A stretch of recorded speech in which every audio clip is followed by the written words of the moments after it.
the lies that went on through my mouth. I mean, now prosecutors and cops. And that you killed yourself. Eventually got tiring in the end. I carried the gun for protection, but then I got... There were 18 witnesses in the room. That included members of the media, members of Grant's family.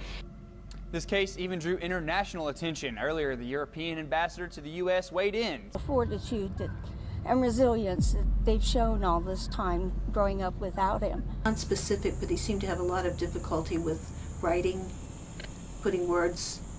Actions carried out the sentence recommended by the jury and ordered by the court. Number 15, Donald Grant. Donald Anthony Grant, 46, was pronounced deceased at 10:16 a.m. CT at the Oklahoma State Penitentiary, according to a state corrections spokesperson. Grant took the lives of Brenda McClea, 29, and Felicia Suzette Smith, 43, so there would be no witnesses to his robbery at the La Quinta Inn in Del City in July 2001, and he was sentenced to the capital punishment. The punishment began at 10:03 a.m. and Grant was declared unconscious at 10:08 a.m. before his demise at 10:16 a.m., Corrections Department Director Scott Crow said. There were 18 witnesses in the room. That included members of the media, members of Grant's family. It does not bring Brenda back. It allows us all to finally move forward knowing that justice was served. There was some unintelligible chanting that he did that viewers can all find it in their hearts to see Donald. If you say taking a life is wrong, then taking a life is wrong. There were 18 witnesses, including news reporters, prosecutors, a police chief, and loved ones of Grant and his victims. Grant's disjointed final words lasted 2 minutes before a prison staff member in the chamber stopped him and cut off the microphone. "I got this, this ain't nothing," Grant said. "I'm solid, son. No meds, no nothing, I'm solid." Grant kept speaking after the microphone was turned off, looking toward his family members sitting in the front row of the witness room. "I'm going to go to the universe and then I'll be back," he said. "God is here, the true God," and at one point tears appeared to be rolling down his face. I understand, I know pain. So I know how they feel.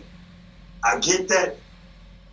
I can't change that. My actions for what I done back then, in their mind. I don't believe it's the heart because me there. I had no idea what me there. Okay, now that said, yes.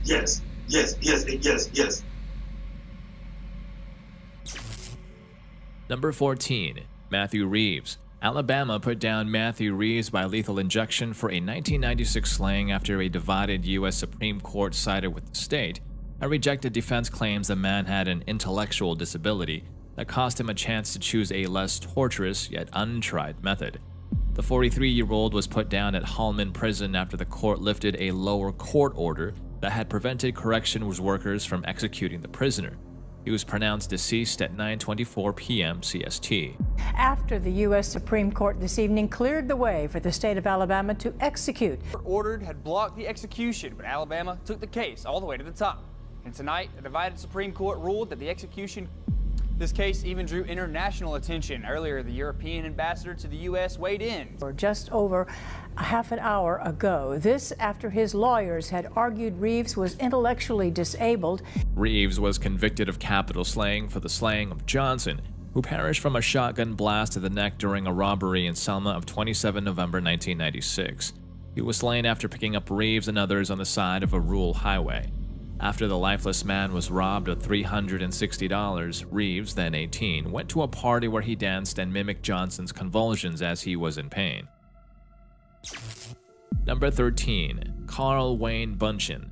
Carl Wayne Bunchen was an American man convicted of capital slaying in Texas and sentenced to capital punishment.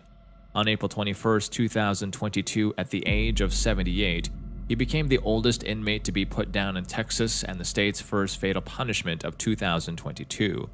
Bunchen had a lengthy criminal history prior to the slaying, starting with a theft conviction in 1961.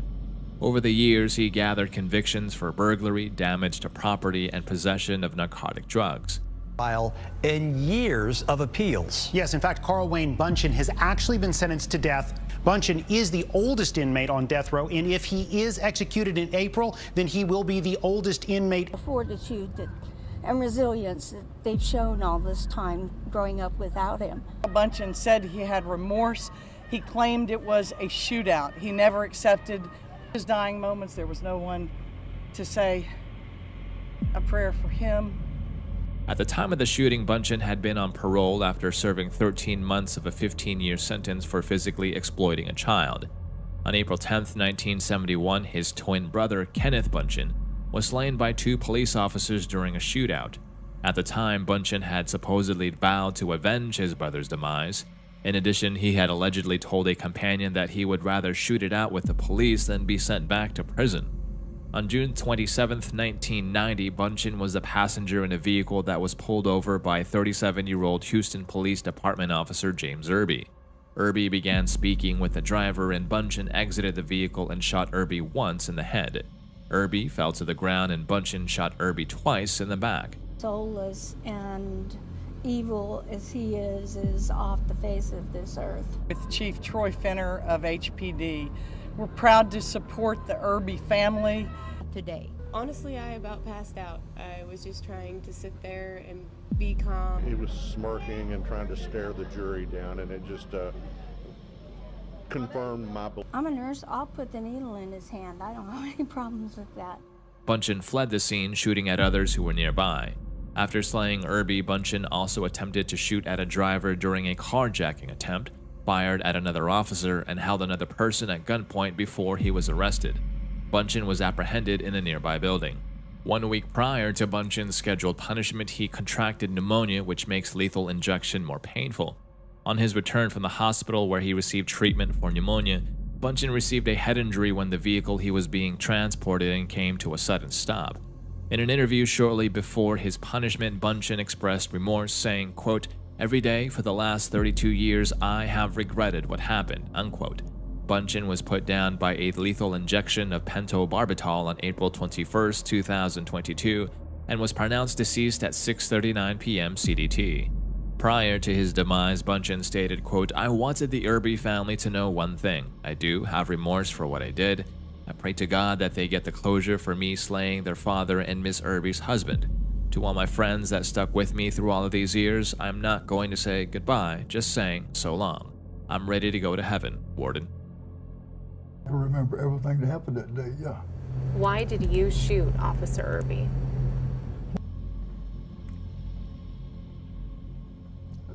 No, absolutely not. Yeah, this Same area. This on airline. Yeah, it's probably maybe 5 miles difference from Tidwell. So for you, it wasn't about getting revenge for your brother? Absolutely not. But the crowd that I ran with. Number 12. Carmen L. Deck Jr. A Missouri man, Carmen Deck, who took the lives of a couple during a robbery at their rural home more than a quarter of a century ago, was put down, becoming just the 5th person executed in the United States in 2022. Deck of the St. Louis area was a friend of the grandson of the Longs, who lived in DeSoto, about 45 miles southwest of St. Louis.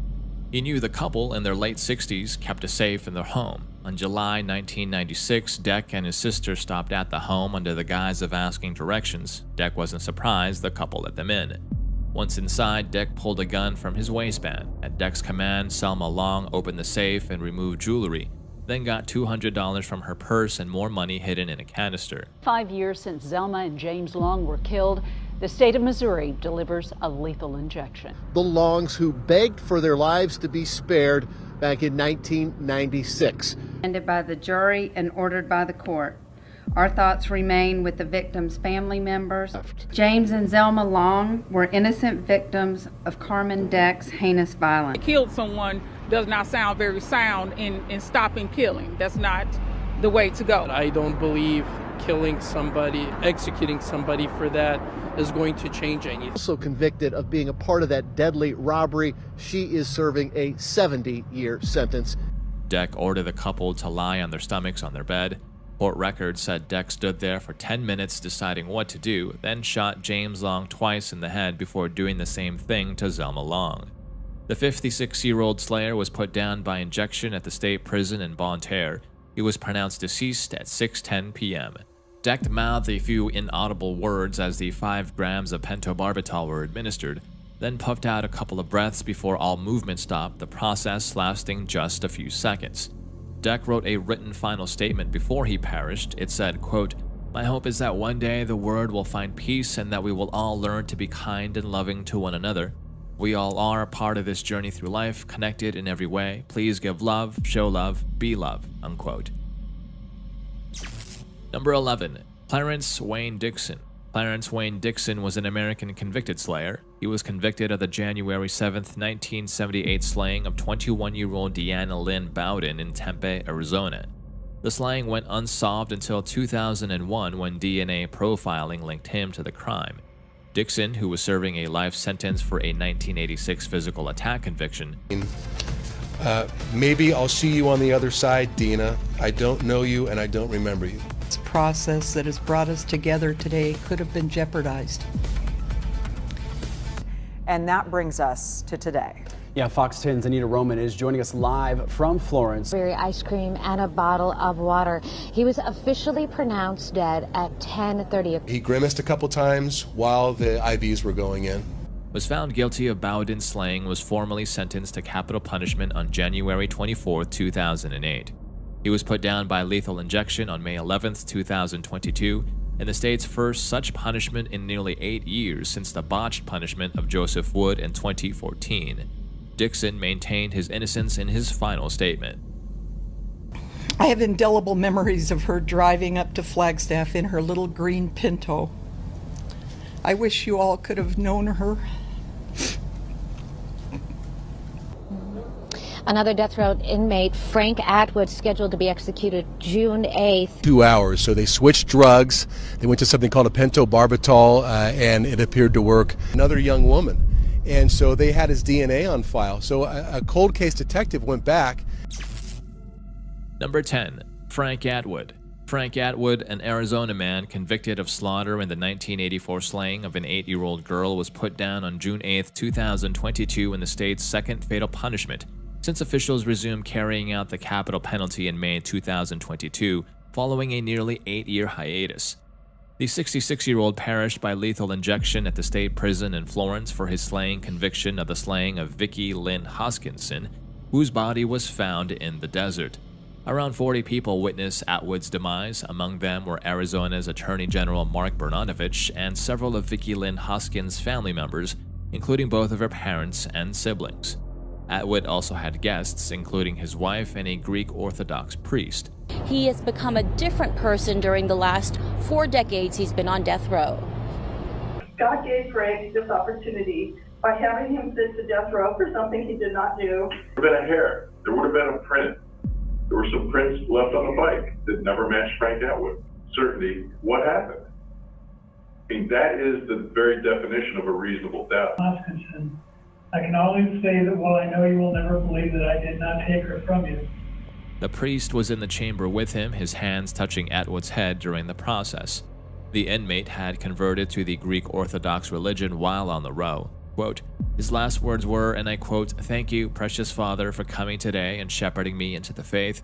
I pray the Lord have mercy on all of us. I pray the Lord have mercy on me," unquote.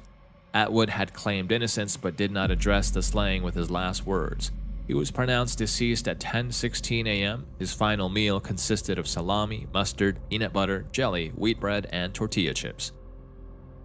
This morning, he was convicted for murdering 8-year-old Vicki Lynn Hoskinson back in 1984. Troy, media witnesses described this morning's execution. Witnesses in the room at the time, among them Arizona's Attorney General Mark Brnovich. 37 years, 8 months, and 22 days. Vicki, you made a difference. The lives you saved. Number 9. Kosol Chantacomin. Texas put down Kosol Chantacomin in 2022 for the 2006 slaying of a real estate agent in a Collin County model home. It was the only second fatal punishment that year in a state that typically puts more people down than any other. Chantacomin, 41, was sentenced to capital punishment for the slaying of Sarah Walker, who was brutally beaten and knifed fatally while showing a home in a McKinney subdivision. The 40-year-old's Rolex watch and ring were missing when the police arrived. Witnesses placed Chanta Coleman at the model home, and a bite mark on Walker's back and blood under her fingernails and at the scene were linked to him, according to court records. Today, the man convicted of killing a McKinney real estate agent is scheduled for execution. What the police say and what prosecutors say is not actually true. A McKinney real estate agent is scheduled for execution. It has been roundly discontinued and discounted. Fearing that the wrong person is going to be ultimately punished for this crime. I know for a fact. The Enroe prisoner long claimed he was innocent. No one from Walker's family attended the punishment, but Chanta Coleman's mother stood in a small room to watch her son die through a pane of glass. Chanta Coleman was injected with a lethal dose of pentobarbital at 6:18 p.m. in the State Chamber in Huntsville, and he was pronounced deceased 15 minutes later. In his final statement, Chanta Coleman thanked Jesus, his supporters, and prison ministers for, quote, aiding me in my journey. To Miss Walker's family, I pray my demise will bring you peace, he said into a microphone hanging above him as he lay on a prison gurney. Number 8. Joseph Mitchell Yogi Parsons. Joseph Mitchell Yogi Parsons was an American who was put down by lethal injection in Utah for the August 1987 slaying of Richard Lynn Ernest. Parsons was known for his flamboyant personality and his love of the outdoors. He was also a skilled carpenter and a talented musician. Parsons was born in New York City and was raised in Utah. He had a troubled childhood and was frequently in and out of trouble with the law. He was diagnosed with schizophrenia in his early 20s and was prescribed medication, but he often refused to take it. On August 13, 1987, Parsons hitchhiked to a remote area of Utah and met Ernest, who was also hitchhiking. The two men began to talk, and Parsons offered to let Ernest stay with him at his camp. Ernest agreed, and the two men spent the night together. The next morning, Parsons knifed Ernest fatally and then dismembered his body. He buried the body parts in the desert and then went on the run. Parsons was eventually arrested and charged with slaying. He was found guilty and sentenced to capital punishment. Parsons' punishment was highly publicized and sparked a debate about the capital penalty. Some people argue that Parsons was mentally ill and that he should not be punished. Others argue that Parsons was a cold-blooded slayer who deserved to be perished. Parsons' punishment took place on October 15, 1999. He was pronounced deceased at 12:18 a.m. Parsons' last words were, quote, love to my family and friends. Number 7. Dustin Higgs. Dustin John Higgs, an American man, faced capital punishment by the United States federal government following his conviction and sentencing for the fatal slaying of 3 women in Maryland in January of 1996. The victims, Tamika Black, Tangi Jackson, and Miss Han Chin, tragically lost their lives near the Patuxent Wildlife Research Center on the Patuxent Research Refuge in Prince George's County, Maryland. Due to the location being federal land, Higgs was tried under federal jurisdiction rather than by the state of Maryland. The case, conviction, and ensuing punishment of Higgs were marred by various controversies. A central point of dispute centered around Higgs's lack of direct involvement in the actual slaying, as he purportedly remained in a nearby vehicle. The individual who carried out the shootings, Willis Mark Haynes, received a sentence of life imprisonment without parole, along with an additional 45-year term. The prosecution argued that while Higgs may not have physically slayed the victims, he was the orchestrator, issuing orders and exerting influence over Haynes. So we would go over there and play basketball, shoot the breeze. So it became like he was there to make sure my mother made it to the grocery store. He was a good boyfriend. He was very attentive. He wanted me to finish school. Little things, running to the store for her. So, I mean, he was a big help to my family. Unspecific, but he seemed to have a lot of difficulty with writing, putting words. Indicated that he was a violent or aggressive individual. He rejected his father's role. What are the long-term consequences of things that you're doing? He wasn't able to do any of that. Higgs and his defense team consistently maintained his innocence, contending that he merely witnessed the events and was manipulated by Haynes and another witness, Victor Gloria. In 2012, Haynes submitted an affidavit affirming that Higgs had neither coerced nor threatened him into committing the slaying. On January 16, 2021 at 1:23 a.m., Higgs, aged 48, faced lethal injection using pentobarbital at the United States Penitentiary in Terre Haute, Indiana, as a means of his punishment. In his final moments, he expressed his innocence, stating, quote, "I'd like to say I am an innocent man. I did not order the slayings." He saw himself as protecting women, not assaulting or attacking them. And it is the quality that one would find of a young adolescent. And it reflects his emotional development, not as a 28-year-old weighs 174 pounds, but rather the opposite. In chronological years, in his early 20s. Number 6. Eileen Carol Wuornos. Eileen Carol Wuornos was an American serial slayer who was convicted of taking the lives of 7 men along Florida's highways between 1989 and 1990. She was the first woman put down in Florida since 1845. Wuornos was born in Rochester, Michigan, and had a troubled childhood. She was abandoned by her mother as a baby and was raised by her grandparents. She was physically exploited by her grandfather and stepfather, and she ran away from home at the age of 14. Wuornos turned to body work to survive, and she met her first victim, Richard Mallory, in 1989. She claimed that Mallory exploited her violently, and she shot him, which ultimately resulted in his demise. She then robbed him and took his car. Wuornos went on to slay 6 more men, all of whom were middle-aged white men who picked her up while she was hitchhiking. She claimed that all of the men had tried to exploit her and she shot them in self-defense. Wuornos was arrested in 1991 and she confessed to the slayings. It was crushing my head and they were using sonic pressure continually. I'll appoint the public defender's office to handle the appeal. There's one other thing that I want to say that I think needs to be said. Pulled me through. They all said I was going to die. They beat my husband. He was out in Las Vegas at a convention. And I was raped. I hope you get raped. That's not the way the jury... What you want to see? Do you want the tapes? Do you want everything, the new stuff? That really hurt really bad because he tore me up for a while. She was convicted of 6 counts of first-degree slaughter and sentenced to the capital punishment. She was put down by lethal injection in 2002.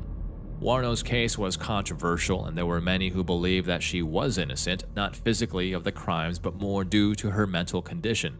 Her supporters argued that she was mentally ill and that she had been harmed as a child, which disrupted her mental capacity and decision-making. However, the prosecution argued that Wuornos was a cold-blooded slayer who had planned the slayings. They also argued that her confession was voluntary. In the end, the jury found Wuornos guilty and she was put down. Her case remains controversial, and there are still those who believe that she was innocent. Wuornos' crime and punishment were a reflection of the complex social and legal issues surrounding child exploitation and violence against women. Her case also raised questions about the capital penalty and the role of mental illness in criminal behavior, especially considering her last words. In her last moments, she said, quote, "Yes, I would just like to say I'm sailing with the rock and I'll be back like Independence Day with Jesus. June 6th, like the movie. Big mothership and all, I'll be back, I'll be back." Being really straight up about everything. There's no self-defense. I'm really sorry what happened about everything. All re-electional purposes. This is not for nothing but get you guys re-elected. And this is a bunch of bullshit. Cruising all over the United States of America and stuff. And so learning how to be a hooker as a hitchhiker, to me, this world is nothing but evil, and all of us are full of evil one way or another. The cops knew who I was. After Richard Mallory died, I left prints everywhere, and they covered it up. Clearly showing she was not in her right mind, but nevertheless was put down. Number 5. Thomas Joseph Grasso. Thomas Joseph Grasso was born on November 23, 1962 in West Babylon, New York to Joseph and Ruth Grasso. Prior to his birth, his older brother, who was named Joseph Thomas Grasso, was slain at the age of 4 when a neighbor backed a car over him. Thomas was intended to be named after his deceased brother, but his mother instead named him Thomas Joseph after a psychic warned her that the child would die if she named him Joseph. The Grasso family moved to Tampa, Florida while Thomas was still young.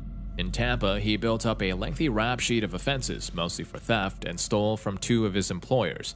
In October 1990, he left the area and went with his girlfriend Lana to stay at her grandma's house in Tulsa, Oklahoma. On December 24, 1990, Grasso strangled Hilda Johnson, an 87-year-old woman, using her Christmas tree lights in her Tulsa home. He stole $8 from her purse, $4 in loose change, and her television set, which he sold for $125. Lana's grandmother was the neighbor and best friend of Johnson. 6 months later, after moving to New York with his then-wife Lana, he took the life of Leslie Holtz, an 81-year-old man from Staten Island, on July 4, 1991, stealing his Social Security check. New York detectives investigating the slaying of Leslie Holtz arrested Grasso, and within 2 weeks he had confessed to police. He first told investigators about the Staten Island slaying, then about the slaying of Hilda Johnson. Grasso pleaded guilty and was sentenced to 20 years to life on April 21, 1992, for the slaying of Holtz. On September 28, 1992, Grasso pleaded guilty to slaying Johnson and was sentenced to the capital punishment in Oklahoma. Grasso spent his last days on the normal prison schedule, confined for 23 hours a day to his 14 by 18-foot cell in the prison's Ann Row H unit, which he shared with 49 other condemned men. He was allowed 1 hour's exercise per day and 3 showers per week. On the day before his punishment, Grasso released 4 statements to the press. The first, at 3 p.m., read, quote, "What we call the beginning is often the end, and to make an end is to make a beginning. The end is where we start from," unquote. The second, released at 8:25 p.m., read, quote, "For most of us, there is only the unattended moment, the moment in and out of time, and right action is freedom from the past and future also," unquote. The first part of the second statement is a line from T.S. Eliot's The Dry Salvages. Shortly before 10 p.m., 3 hours before his punishment time, he issued the third statement in the form of a light-hearted poem commemorating his forthcoming dispatch. The poem was entitled A Visit with Mystery. Grasso's last meal was 2 dozen steamed mussels, 2 dozen steamed clams, a double cheeseburger from Burger King, a half dozen barbecue spared ribs, 2 strawberry milkshakes, 1/2 of a pumpkin pie with whipped cream, diced strawberries, and he also requested a can of SpaghettiOs with meatballs, though he used his last words to claim that kitchen staff did not honor this request. Less than an hour before he perished, he issued his fourth and final statement, quote, "I did not get my SpaghettiOs. I got spaghetti. I want the press to know this." Number 4. Wesley Allen Dodd. Wesley Allen Dodd was a terrible man who took the lives of 3 young boys in Vancouver, Washington in 1989. Dodd was born in Toppenish, Washington, and had a troubled childhood. He was physically exploited by his father, and he was also harmed by his peers. He began to exhibit signs of mental illness in his early teens, and he was diagnosed with schizophrenia. In 1989, Dodd began to stalk and abduct young boys. He would lure them into his car with promises of candy or money, and then he would take them to a secluded location where he would physically exploit and slay them. Once, Dodd offered a group of boys $50 to accompany him to a motel room for a game of strip poker. This time, he was arrested. Despite confessing to police that he planned to molest the boys, he was released with no charges filed. Shortly afterwards, he was arrested again for exposing himself to a boy and was dishonorably discharged from the Navy. Dodd spent 19 days in jail and underwent court-ordered counseling. In May 1984, he was arrested for exploiting a 10-year-old boy but received only a suspended sentence.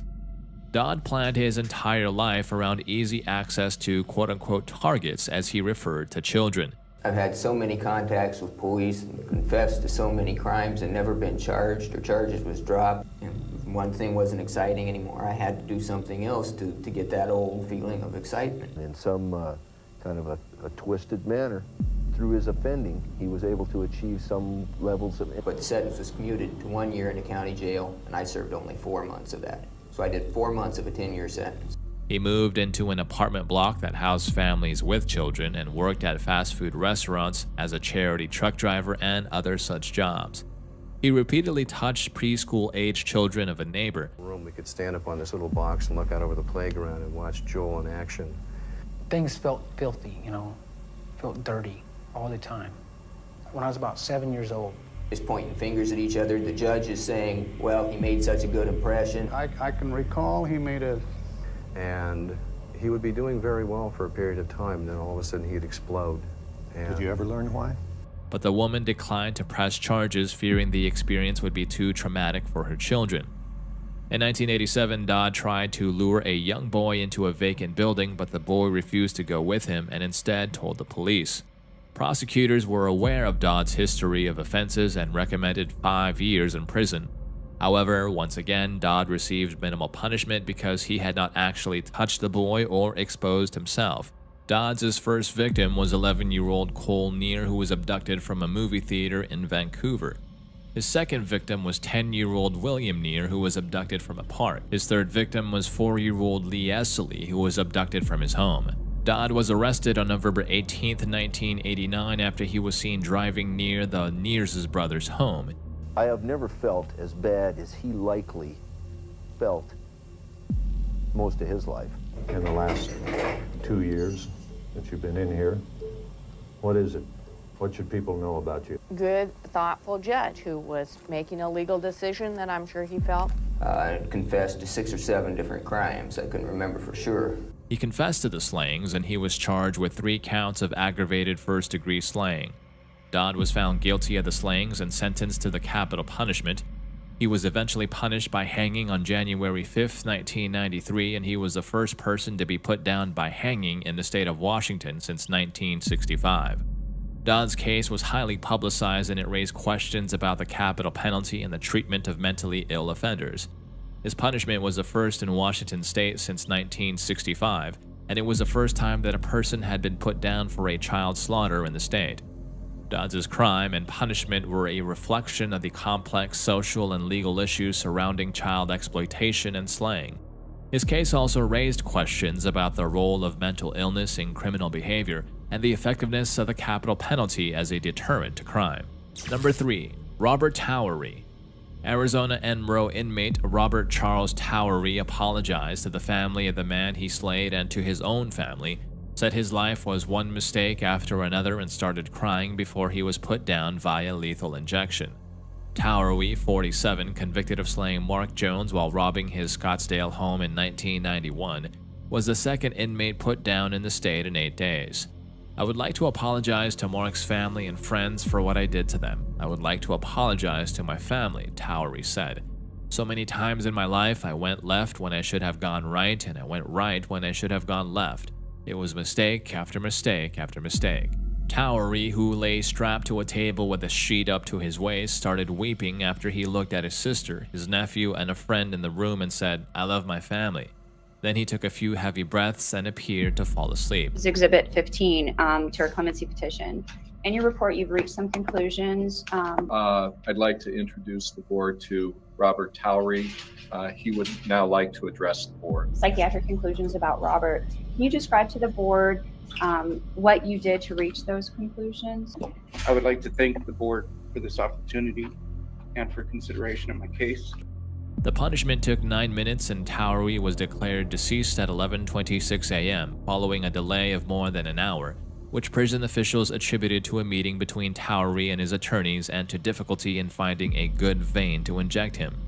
An injection in Towery's right arm was visible during the punishment, but the team also injected him in the femoral vein, which is in the groin. It's unclear which injection delivered the fatal dose. Towery's defense attorney Dale Byack expressed concern over the difficulty the team had with finding a vein and whether it caused Towery any unnecessary pain. In Mr. Towery's case, the Arizona courts refused to consider evidence that he was physically and emotionally abused by his mother. This board recommends commutation for Robert. It can be confident that he will serve a life sentence without incident. As evidence of mitigation of his death sentence, because he did not show. It is evident from his prison record of the last 20 years that sober and in a structured environment. Throughout the punishment, his family members wept, sniffled, and comforted each other. Deacon Ed Sheffer of the Roman Catholic Diocese of Tucson met with Towery early in the day and witnessed the punishment.